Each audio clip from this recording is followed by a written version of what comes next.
Welcome to NeuroNoodle's Neurofeedback and Neuropsychology Podcast, featuring tech legend Jake Gunkelman. He's the man who has read well over 500,000 brain scans, and Dr. Marie Swingle, author of iMinds. Our goal is to provide information and promote options for better mental health. The NeuroNoodle Podcast is supported by listeners and businesses just like you.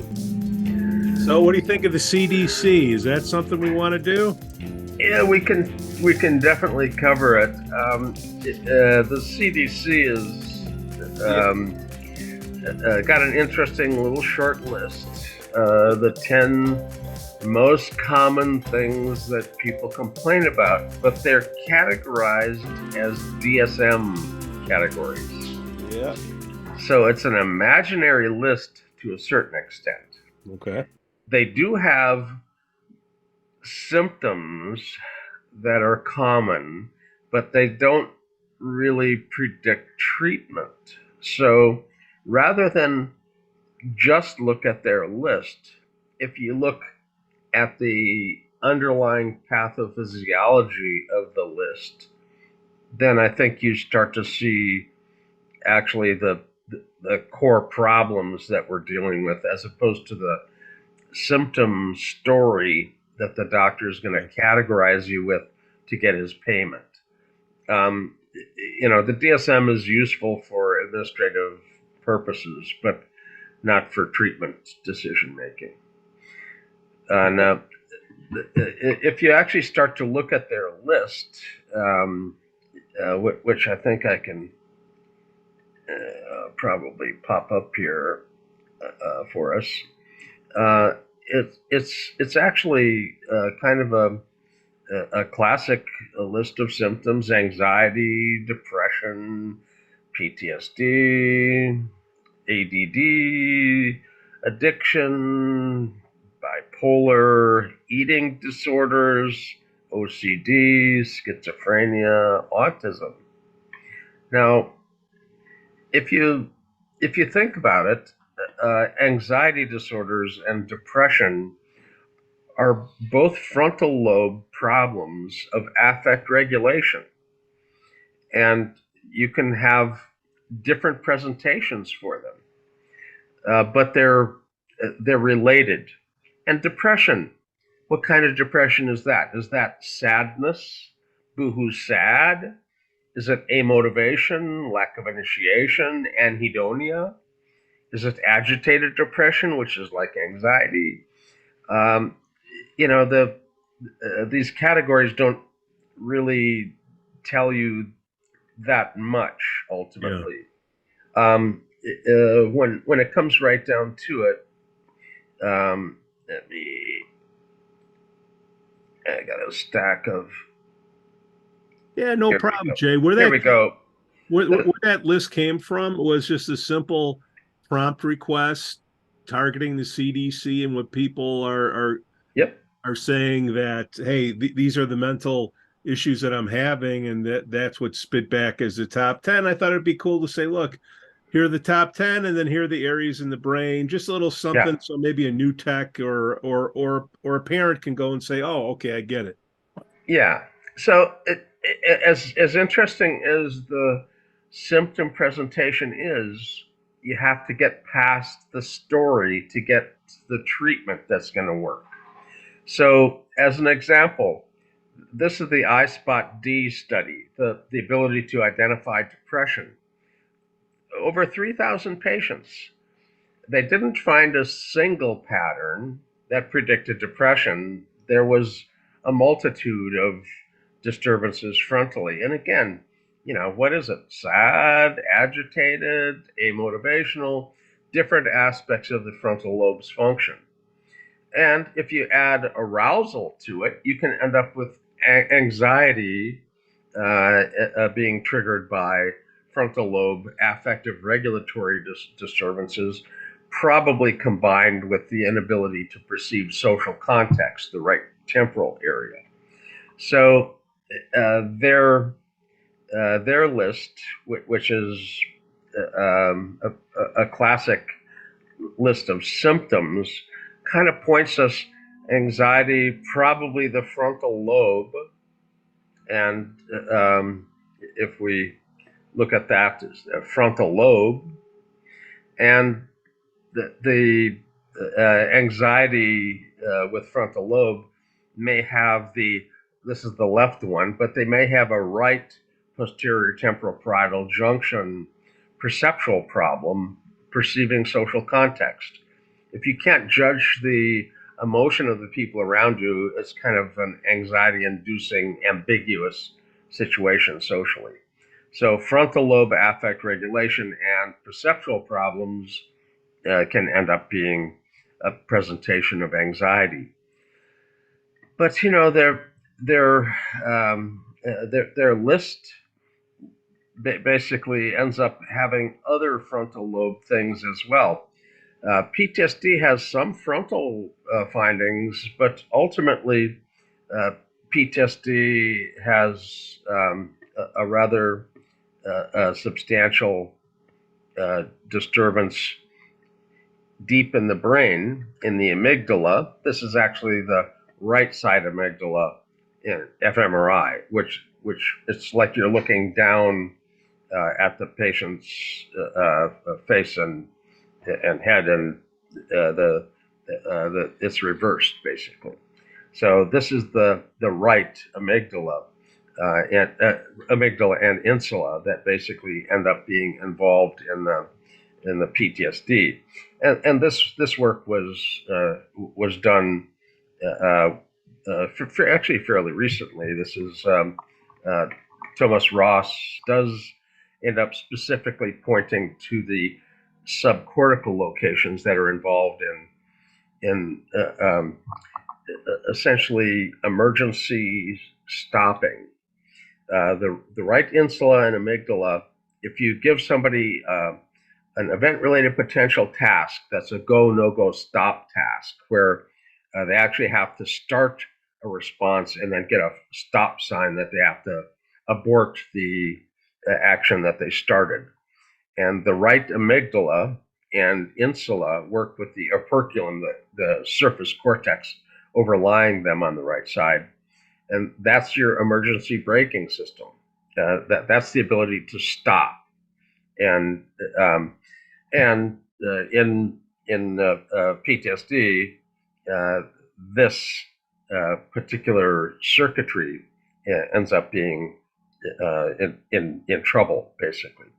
The amygdala on the right side also perceives emotion and is involved in the perception of faces. So when this test showed that spot, it was evoked by looking at different facial expressions as a stimuli. So we have not just surface cortex with simple surface patterning. We also have deep brain disturbances in PTSD. When the amygdala is activated like that, and you're sitting there with your eyes open, you end up with Lambda at the back of the head, which is a visual event-related potential. You have an exaggerated response to stimuli.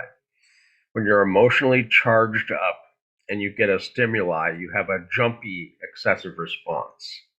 And you've probably seen that. And yes, if you startle somebody who's actually got a fair amount of anxiety, they're off the floor 6 inches, as opposed to just somebody who turns around and says, "What the hell are you doing? Messing with me here?" So the jumpy person has an emotional charge already, and people that suffer PTSD and really severe anxiety can end up having that kind of response. Now, back to this. The attention deficit disorder is also frontal. When your frontal lobe is not working, the comorbidity between affective disorders and attention disorders is gigantic. If you have depression, your cognitive attentional skills also suffer, and vice versa. When the frontal lobe doesn't work well, the things the frontal lobe does don't work well. And so the comorbidity ends up being seen here. And ADD could be theta, could be alpha, could be beta. I mean, it's not one thing. It's a disturbance in an area that gives you the same symptom, but it doesn't predict what you see when you get there. You kind of know what area is not working, but again, you don't necessarily know what's not working there. Addiction. You know, the cingulate, 1/3 of all of the addiction is an obsessive compulsive drive of the cingulate. The other 2/3 are simply overarousal, which overarousal is the thalamus making fast alpha and the cortex making beta. Those are overarousal symptoms, the two kinds of overarousal in the CNS, fast alpha and beta spindles. If you have overarousal, you are going to end up having probably an approach that ends up having an alpha theta style training associated with it to drop your arousal level. If you have an anterior cingulate problem, alpha theta training at the back of your head is not going to be terribly effective. You have to deal with the anterior cingulate, not the posterior alpha tuning or beta in the cortex. So, the addiction. Now, craving in food addiction has been shown to respond well to infraslow neurofeedback. And this was done by Dirk Deridder, MD, PhD, working on obese individuals that had intense craving as an issue. And the craving was able to be essentially turned off by the slow cortical potential or infraslow frequency training. Bipolar disorder is also frontal. And part of the bipolar people end up having epileptiform content, but bipolar is basically a frontal lobe affective regulatory problem. So we have depression, anxiety, the frontal lobe aspect of PTSD, frontal lobe aspect of ADD, frontal lobe in anterior cingulate frontal lobe in about 1/3 of the addiction, and then bipolar is again a frontal lobe disturbance, classically seen as beta spindling, greater right than left in group average, but the group average is a terrible way to characterize an individual. I have seen bipolars with the beta spindles on the front that are more on the left than the right on that case. The beta spindles are the issue. The right side prominence is a group average, and again, you have to be careful characterizing individuals with group average. And some people would say, well, what, you don't believe in QEG, which uses group average? Yeah, sort of. I prefer the individual data and dealing with the individual's data than comparing them to the average of everybody. The individual and their presentation is what you're dealing with. You don't really have the average of everybody as an entity. So you've got to treat the individual. Eating disorders and OCD. What's the difference? Well, OCD might be a more generalized. Eating disorders are an OCD about food. You could have an OCD about drugs. You can have an OCD about gambling. You can have an OCD about sex. It's really quite flexible. The anterior cingulate will find something to obsess about. If you treat them for their addiction to food, they can be addicted to drugs. If you treat their addiction to drugs, they could find gambling, or sex, or internet, or they would be focused on something or over-focused on something. The OCD is quite flexible. It will find something to lock onto. Symptom substitution is the name of the game for the anterior cingulate. You stop it from doing one thing, it'll sneak around and find something else. So eating disorders are one of the sneaky things that the OCD can lock onto. And eating disorders that are driven by an obsessive compulsive drive. And again, that's the anterior cingulate. This is the anterior portion of the anterior cingulate. This is the cognitive division up here. This is the affective division underneath. This is called subcallosal. This is the corpus callosum. This is the cingulate, the orange, and the subcallosal and rostral tip are affective, and this is cognitive.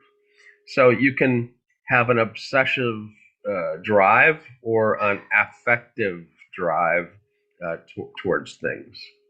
So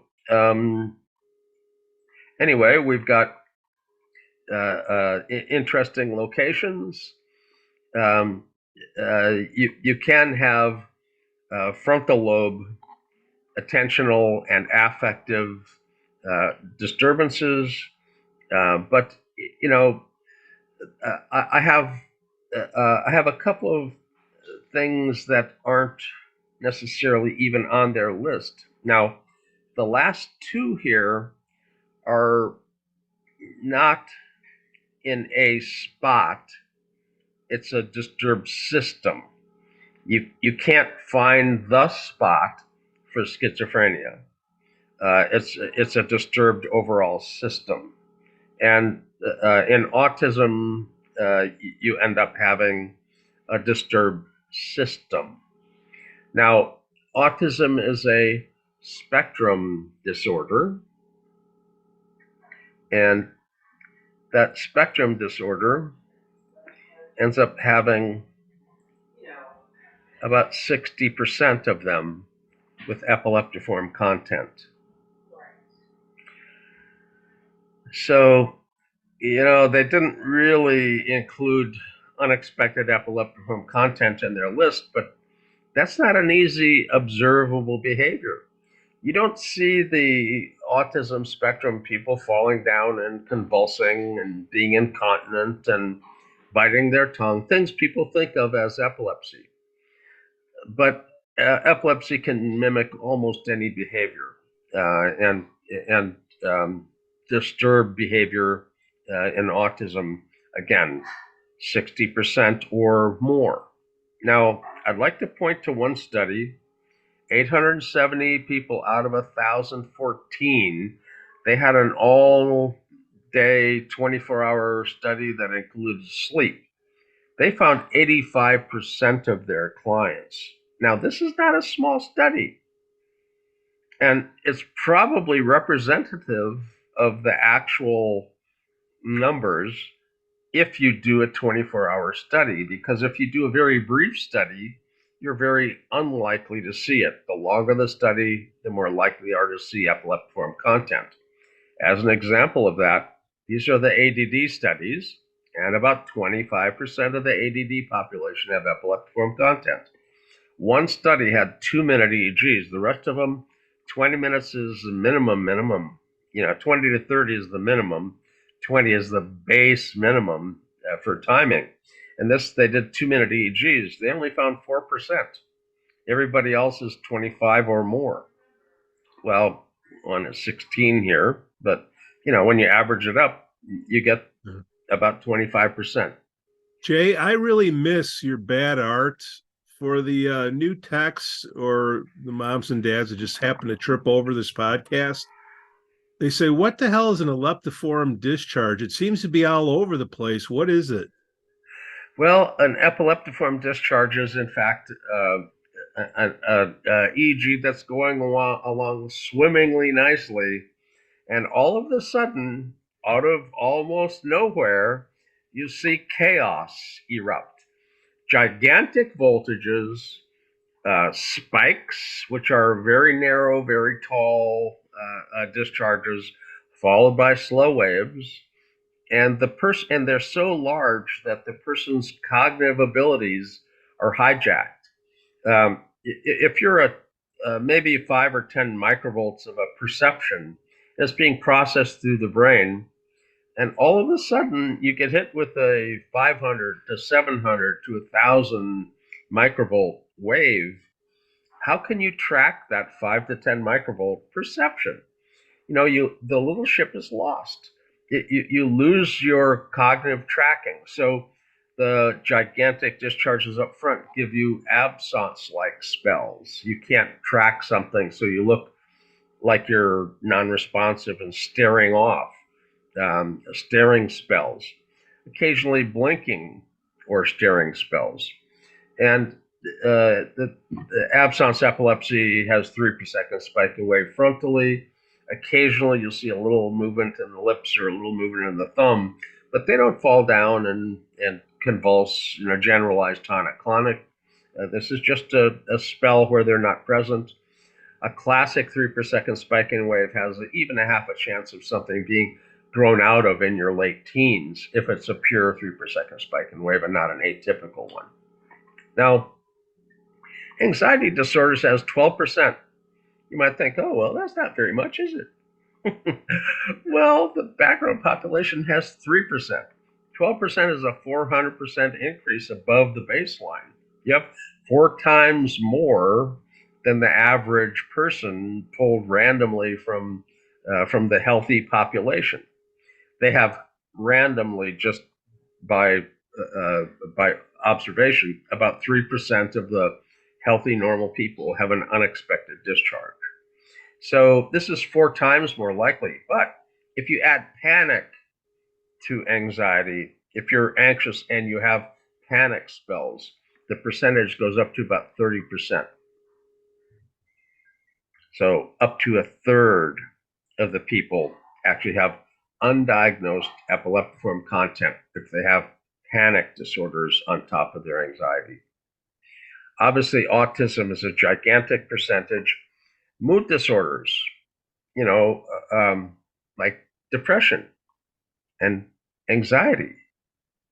Well, what's the percentage there? Well, 3%, unless the mood doesn't make sense, and then it's about a third. Pseudobulbar affect, a false emotion. You're not really laughing. You've got gelastic seizure discharge. You've got out of control emotion. Your fit of laughter, the fit of rage. The old term fit is not fit for use in epilepsy. However, it's descriptive, and you can see the term fit of laughter.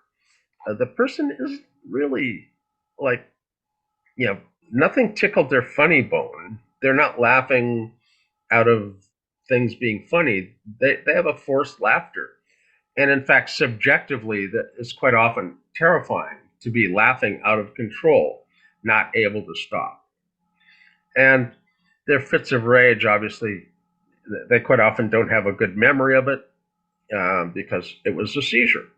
And it wasn't a fall down, bite your tongue seizure. It was an out of control emotion seizure. The temporal lobe can have some pretty wild behavior. And also, if they happen to be so wild that they injure themselves out of the wild swinging around that they're doing and don't remember much. And those two things, self-injury, not deliberate, but accidental self-injury during the rage, and again, a faulty memory of it.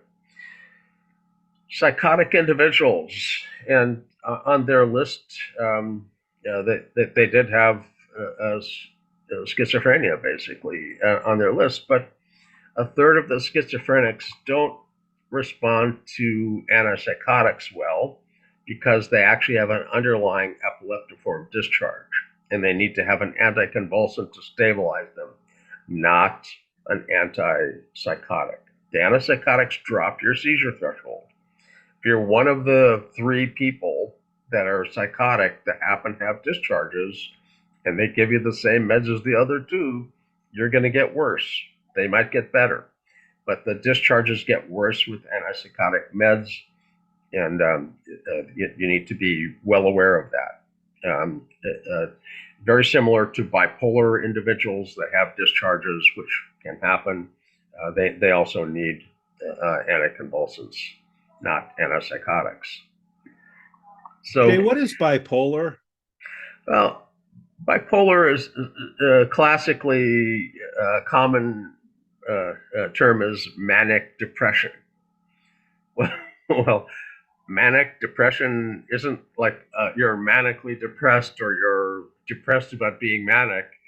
This is flip-flopping, unstable regulation, and you bounce back and forth between um, wild levels of activity where you've got out of control levels of energy, you um, manic and hypomanic behaviors, high mood, and people lose all sense of propriety. They'll, you know, gamble away everything they have in a manic run in Vegas. Um, How does lithium smooth it out then? I'm just throwing it out. well, um, lithium was originally discovered essentially by accident in Brownville, Texas. It was in the water there, and they found a spot in the U.S. and the CDC found a spot in the U.S. that didn't have the incidence of bipolar that the rest of the places did. And they went and looked and looked and looked and looked, and finally they found, well, they've got this lithium carbonate in the water, um, and giving that to people that have bipolar, it reduced their mania. Well, if you have Eliptiform content, it also doesn't do you a favor. So again, the DSM didn't predict therapy. It predicted kind of what in the brain isn't working, but it didn't tell them how to fix it. It's where it's not working. It's not even what you'll find when you get there. If you disturb the anterior cingulate, the things it does don't work, but you don't know whether it's alpha or theta or beta disturbing the anterior cingulate. You have to treat it with what's there, not with some standardized approach, because things aren't standardized. These categories seem logical to the people who have been working in psychiatry and psychology for decades. They observe these behaviors reliably. It's just that they don't predict how to treat it. It'd be wonderful if we had a point to point, you have this, you get that. That was the intent of the DSM when it was a DSM 1. That is 70 years ago. 70 years ago, DSM 1. Little teeny tiny thin thing. Every time it replicated, it got bigger and bigger and bigger. And now you got a digital file because you don't want to carry the damn thing around. You have to have a back brace, So every category multiplied little subset categories, and new categories sprang up. And we have categories that aren't even in the DSM that people kind of commonly recognize. Misophonia is not in the DSM. What's misophonia? Well, people that have an obsessive dislike for the sounds of people that they know eating or sniffling or just bodily sounds, and it's extremely emotionally disturbing to them to hear it. So it's an OCD, obsessive compulsive disorder, about the sound, and it's not a DSM category even. So but everybody recognizes that. Oh yeah, misophonia. That's that obsessive compulsive thing about sound from people but it's driven by the same anterior cingulate. Anterior cingulate is going to lock on or lock off, one or the other. If you're locked on, you're stuck on, um, and and you are stuck on. If you're locked off, you're locked off. But it's either going to work perseveratively, or it'll be amotivational. The cingulate, if it's locked on, you have like an OCD, but if it's locked off, you have anhedonia, lack of initiation, procrastination. The logical extreme is akinetic mutism. And if you damage the anterior cingulate on an akinetic mute, you actually get rid of their akinetic mutism. There's brain surgeries that they can do at the anterior cingulate that will turn off that stuck akinetic mute. Autism, again, autism is what? There's two kinds. One's verbal and one's not verbal. No, this is an entire spectrum, and it's a lumping together of things that have behavioral similarities, but it's not at all the same. Again, 60%, maybe a bit more, have epileptiform discharges. If you get them stabilized on an anticonvulsant, their behaviors become much more normal. You get rid of the underlying pathophysiology that's driving their DSM categories behavior. And we've seen people come off the autism spectrum entirely. So they can't be diagnosed autistic anymore. It's not quick. It's not easy. It takes time, but it works. Where did on the spectrum come from? Does it just means that one of the series of things that could be attributed to it the person has? Is that what? Yeah. Okay. And on the spectrum could be mute, can't speak at all. It can be that they speak fluently and they just can't read social cues, and they're considered a high functioning autism. Used to be Asperger's, but that term Asperger's dropped out of the DSM-5. I actually thought it was a reasonably, interesting cluster, but it's sticking somebody's name on it, and that's got my pet peeve too. So I do appreciate they got rid of a name that you have to remember. There's too many of those. Jay, everybody's different. I get it. I know you're going to get riled up, but when a mom and dad comes in and says, "Hey, what can neurofeedback do for my autistic child?" Yeah. The answer is I don't know, but we have good evidence that we can improve their function. Many of them can come off of the spectrum. It's not quick and easy, but they come off the spectrum. And I can say that based on years and years and years of thousands of cases that we've worked with, practices that specialize in autism, that have multiple QEGs across the years that they've worked with these people. So it's entirely possible to come off the spectrum. It's not quick, it's not easy, and it takes a lot of dedicated time and energy on the part of the patient and obviously the family unit. Now, luckily, things have gotten a lot more flexible as to how training can happen. Some training can end up being done at a distance. Usually, initial training and assessment is done in an office, but because autism and epilepsy require lots of training sessions, we preferably get this hooked up so that they can do home training as well, so that it cuts down on the logistics. Traveling to an office 3 days a week isn't all that easy. And in some areas of the country, you'd have to travel hundreds and hundreds of miles, So throwing out a number, which is going to be completely wrong, prefacing that, would this be a 60 to 100 session or what?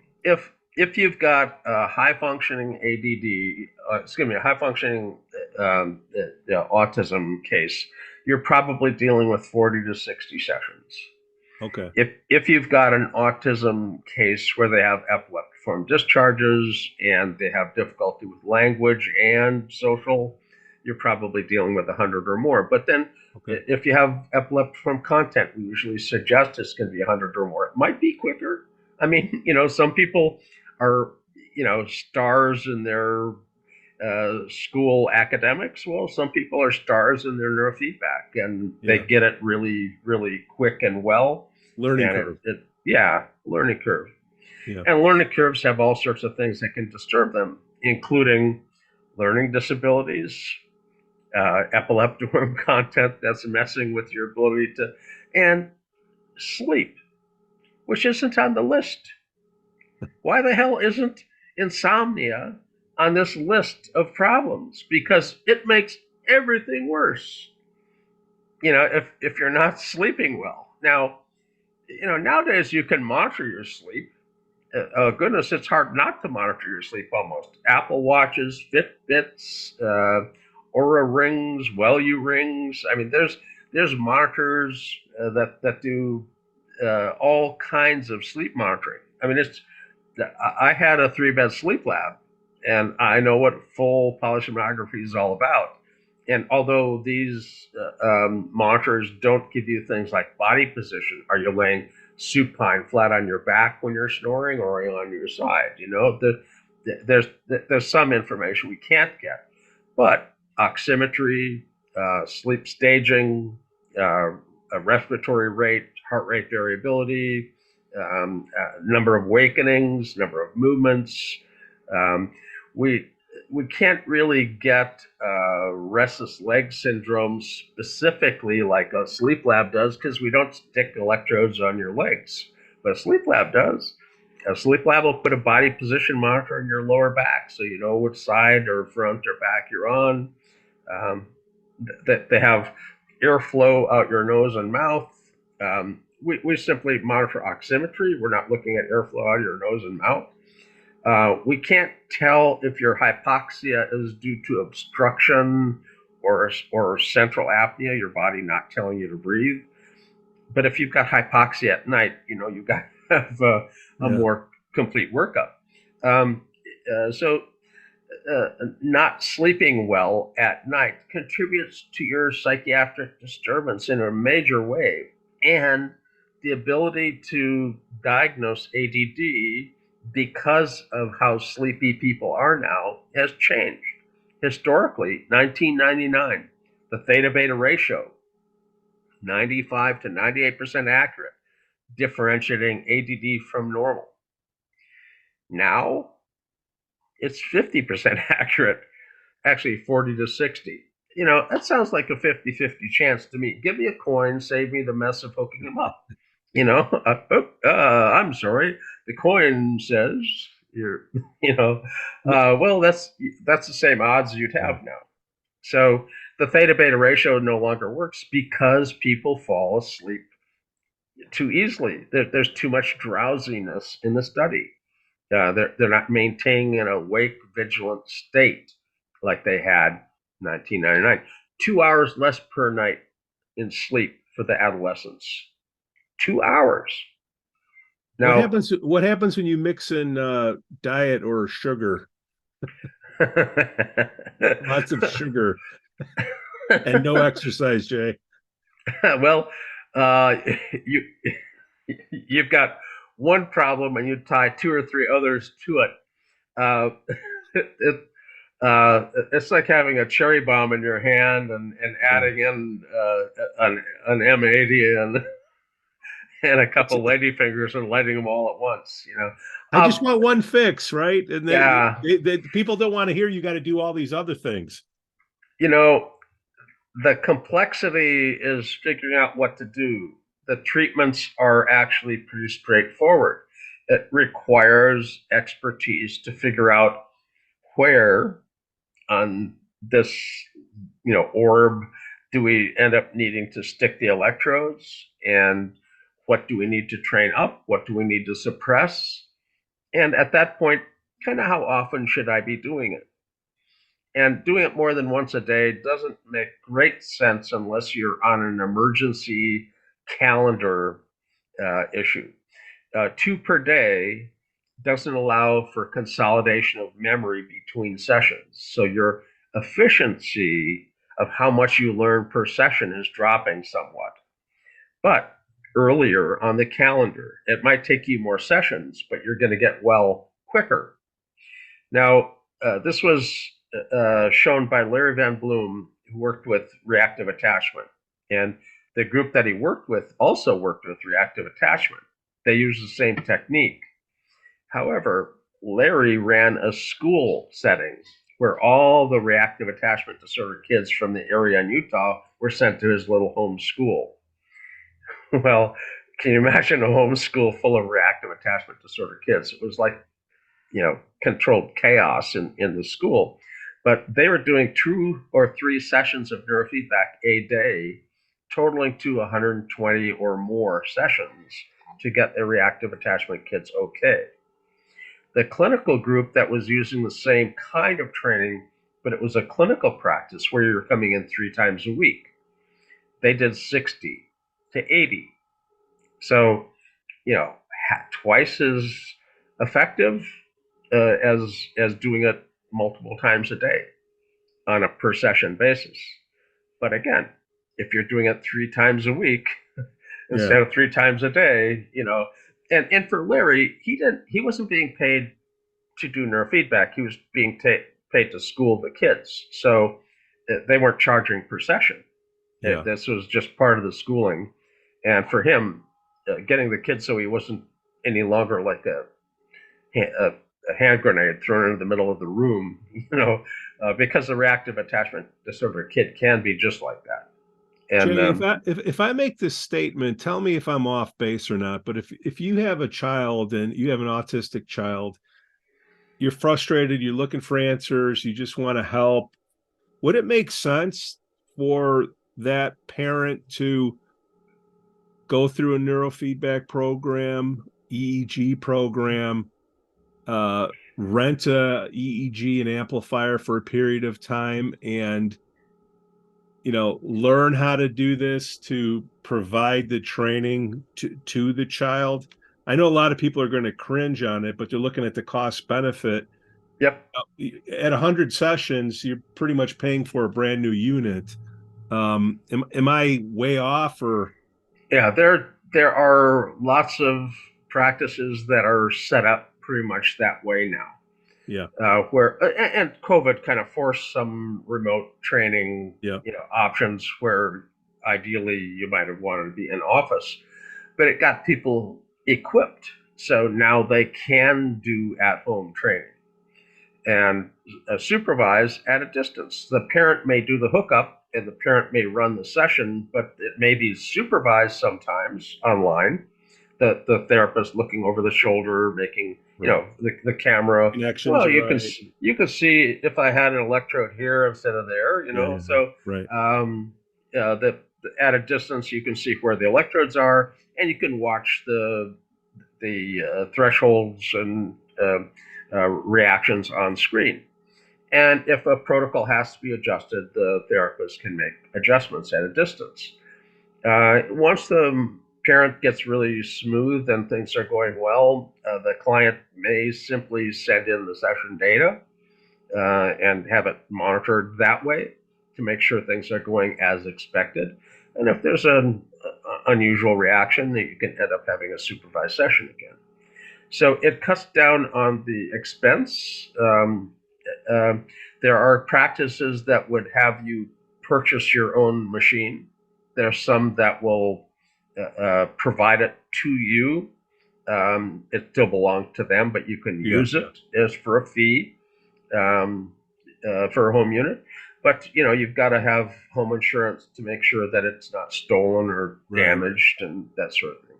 And they're getting easier to use, right, Jay? Like iMedisync, you can just put it on top of your head, semi-dry. I hate to say dry. There's no such thing as dry, is there? But you put it. You put it. Yeah, there are lots of devices that are coming down the pike that are intended for home use. Diveregence Neuro in Canada is set up with multiple equipment providers to be able to allow at-home training with supervision by the therapist and interaction through their platform. So there's companies set up specifically to assist in this relationship at a distance, providing questionnaires on follow-up. How did the session go today? Any symptoms? Your complaint was XYZ. How's that doing? You can end up having routine follow-up questionnaires and interaction like that. You can prompt your client a few times a day on their cell phone to practice some HRV, that heart rate variability, which helps with dropping down sympathetic over arousal and parasympathetic sympathetic balance.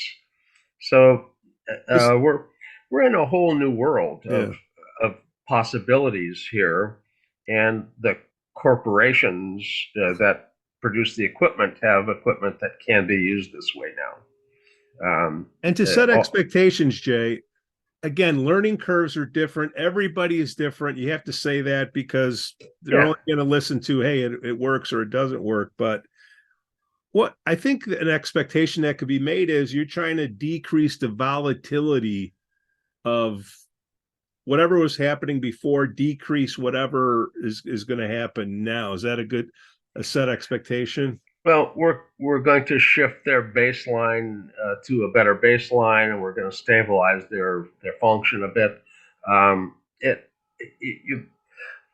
And the number of sessions varies, and there's no way that you can compare an intractable epileptic's training curve and learning curve to a high functioning, subtly inattentive person who may have 20, 30, 40 sessions and they're done. But the severe person with epileptiform discharges and everything up to 100 or so or more. We just published about Isabella. She was an intractable epileptic. They had their own equipment and did multiple trainings a day, and really that was a tennis player. Yep, tennis player. Dean's List, just graduated from Baylor as on a tennis scholarship. Hasn't had a seizure in 7 years. She still does training. It's not to stop her seizures, it's to optimize her performance.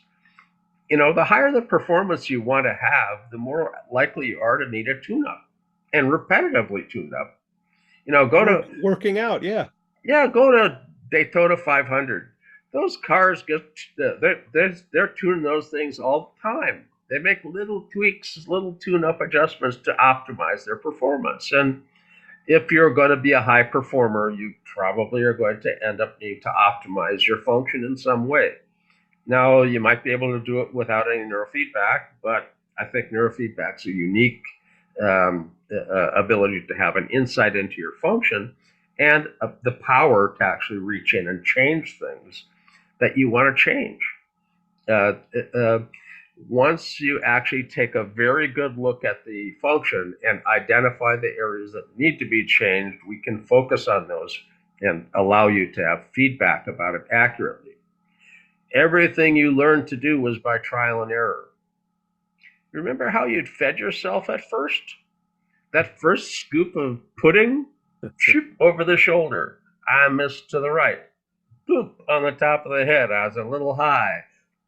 Oh, I got my mouth. Eventually you learn how to get the hand into the mouth and how to use a spoon and, how to use a knife and a fork and sit politely and, your skill sets improve across time. But it's by trial and error and feedback. And, that feedback is necessary. Everything we learn is based on trial and error and feedback. And biofeedback or neurofeedback are just ways to augment that feedback. Instead of just seeing the obvious things, we can see things that would be considered covert. Your autonomic, self-naming, out of your control, it's running by itself according to the naming convention. You can't control that stuff. We all know you can't control that stuff. Everybody told them that. Neal Miller thought, well, if they can classically train a dog to salivate to a freaking bell, I should be able to train people how to change their autonomic function. Salivation isn't something you do deliberately. That was a classically conditioned autonomic response. So Neal Miller got people to control their blood pressure and uh, body temperatures, and he worked with Leo DeCara, his student, who actually self-administered curare to paralyze himself. Now, who the hell does that? How do you get an IRB to approve that nowadays? But it paralyzed himself so that he couldn't be using muscles to control his blood pressure, to show that it was actually him voluntarily controlling his blood pressure, which is autonomically regulated. Over time, the curare formula may have changed or something, but they were having trouble with replication on that. And unfortunately, Neal ended up having quite a few people that thought some of his early work was not truly truthful. That was ridiculous. I mean, he's a professor at Yale. He wasn't faking his data, and his students weren't either. Jay, we're just trying to change the way people look at this, because if you're going to go train for a marathon, that takes a period of time, right? You don't just go run 26 miles. You do 3 miles. No, you just go to the shoe store, don't you? Get those good running shoes. Yeah. They're purple or red or whatever they are. And just put them on, and you can run. Oh, yeah. So, and then you get in shape, you run the marathon, and you take a year off. I don't think you can go back to that marathon again the following year and duplicate the results, right? You would probably have a great deal of difficulty wear something out or break something down, unfortunately. Right. You got to stay at it. One thing about a skill that you learn is that if you continue to use it, it's a permanent skill set. And in neurofeedback, you've learned a skill. Now, you actually get better at it after you're done with the training. And that's the data. The data says from intake to outtake, you got this much better. 6 month and 1 year follow-up, you got even better. And how does that work? Well, I remember my dad used to have to run along behind me and hold the seat of the bike until I could pedal and stay upright. And when he let go of the seat and I could finally stay up, that's like the end of therapy. At first I needed somebody to do this for me, hold the bike upright. Now I can do it myself. So intake to outtake, well, I was upright, but I was barely upright. and a year later I'm jumping curbs, and I got things in the spokes making it sound like a motorcycle, and I'm riding no hands. But you got to be on the bike. You've gotten a lot better. Yeah. But voluntary control of your internal states, all you have to do is stick with it. If you've learned a skill and you've incorporated it into your lifestyle, it's a permanent skill. It's not something they can take away. And Jay, the CDC, this is what they say their top 10 list is, and it looks like a majority of what's going on is in the front part of the brain. Just be simplistic about it.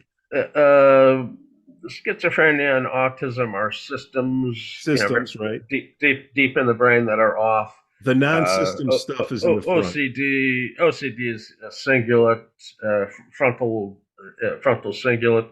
Eating disorders and OCD of food. Bipolar's frontal, and it's again an imbalance frontally with usually beta spindling up front. Addiction, well, we're back to the OCD drive for some addiction and over-arousal for the rest. 2/3 of them are over-arousal. That's alpha theta. The others are an anterior cingulate, obsessive compulsive. ADD, PTSD. PTSD has some complex subcortical changes as well. But a lot of it is frontal affect regulation and right temporal affect perception, and then obviously the people that have dissociative changes and things such as that end up having the amygdala and insula involved in that. Depression and anxious, these are mood disorders of the frontal lobe. And these two are basically probably one brother and sister with a spectrum, not everybody that has been diagnosed with depression has the same pattern. The ISPOT D study showed that. There's a lot of people who think depression is left frontal alpha. Well, left frontal alpha is subdominant left frontal. If you have beta on the right, the left frontal is subdominant, and you have the same presentation, you look depressed. It's an imbalance between frontal lobes. And what about anxiety front right? That anxiety front right is in fact what you would expect. High coherence, skewed to the right, but it's an affective regulatory problem, typically coupled with arousal and affect perception. The right temporal area isn't so much involved in the depressives, but anxiety people have a right temporal, very much like the PTSD people have a right temporal. Finding the temporoparietal junction, where you perceive faces and body language and the emotional tone of speech, all of that together is your affective milieu, the emotions that you're immersed in that are around you. And if you can't read those, that's got to be an ambiguous circumstance that would make you anxious. So anyway, these are all clusters of DSM, and the DSM's a cluster unto itself, of its own type. So, well, Jay, I think we started out simple. We turned it up a notch, got in the weeds, and we pulled back out of the weeds, and we simplified it once again. So hopefully the text to the layman's moms and dads, everybody got something out of this episode.